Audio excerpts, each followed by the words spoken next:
રાજ્યના ખેડૂતો પર કુદરતી આપદાઓની ઘાત શાંત થાય છે ત્યાં જ તંત્રની લાલિયાવાડીએ ખેડૂતોની મુશ્કેલીઓ વધારી દીધી। જુઓ આ દ્રશ્યો। તંત્રની લાલિયાવાડીની આવી ચિંતાજનક સ્થિતિનો સામનો હાલ બનાસકાંઠાના દાંતીવાડાના ખેડૂતો કરી રહ્યા છે।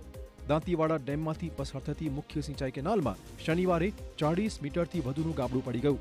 ગાબડું પડતા જ પાણી રોકવાના પ્રયત્ન હાથ ધરાયા, પરંતુ 4 દિવસ થવા આવ્યા છતાં પાણી સતત શરૂ રહેતા જ ગાબડું પૂરવામાં તંત્રને સફળતા નથી મળી રહી। હાલ સ્થિતિ એ પ્રકારની છે કે કેનાલમાં ગાબડું પડતા નહેર કોરી ધાકોડ થઈ ગઈ છે। હજારો હેક્ટર જમીનમાં પાણી પહોંચતું બંધ થઈ ગયું છે। ખેડૂતો માટે ઉનાળુ પાક લેવો મુશ્કેલ થઈ ગયું છે। જો સમયસર પાણી નહીં મળે તો આખી સિઝન બગડવાની ભીતિ છે। કેનાલમાં ગાબડું પડ્યું છે અને પાણી વગર તકલીફ છે। હવે ઉનાળુ વાવેતર અમે કેવી રીતે કરો, બટાકામાં ભાવ નથી, હવે ખેડૂતને મરવાનો દાડો આવ્યો છે। આક્ષેપ એ વાતના છે કે જો ખેડૂતો કોઈ પૂછપરછ કરે તો અધિકારીઓ દ્વારા યોગ્ય જવાબ નથી મળતો।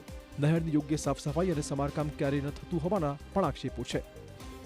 હાલમાં બાજરીનું વાવેતર બહુ લેટ થશે અને એક બાજુ બટાકામાં પણ ભાવ નથી, એટલે ખેડૂતો ઓલરેડી દેવાદાર તો છે જ અને એમાં પાછું પાણી નથી મળતું, એટલે બહુ લેટ પડી જશે બાજરી વાવવામાં।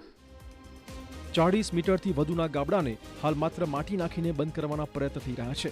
આ પ્રયત્ન કેટલો કારગત રહેશે તે પણ મોટો સવાલ છે।